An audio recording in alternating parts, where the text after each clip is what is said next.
หน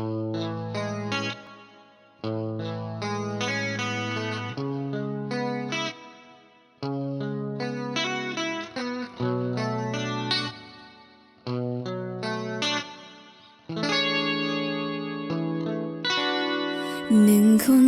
เงาที่ต้องการหนึ่งคนผ่านเข้ามาบอกว่าหากันคืนนี้ฝันดีจะพอมีภัยที่หาฟังอากาศที่หนาวหนาวอยากขอมีเพียงเจ้าอยู่ข้างๆกายให้ความอบอุ่นจากหัวใจและสายตาที่ให้กันคงเหงาที่เข้ามาคมงำในหัวใจจะต้องทนอยู่แบบนี้ไปอีกนานเท่าใดมีเพียงเงาในหัวใจกลางคืนอ้างว้าง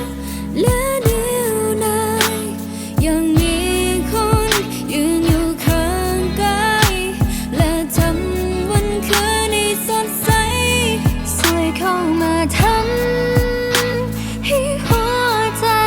ได้ผ่านพ้นคืนที่เดียวดายได้มีหาดที่จริงใจยังเขา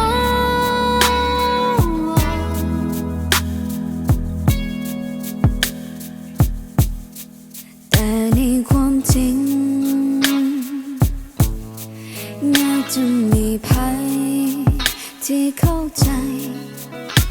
ให้อายอุ่นพร้อมความห่วงใยที่รอคอยมาตั้งแสนนานความเหงาที่เข้ามาครอบงำในหัวใจ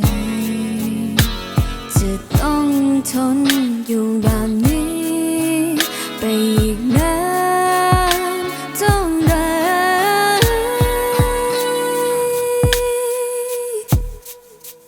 มีเพียง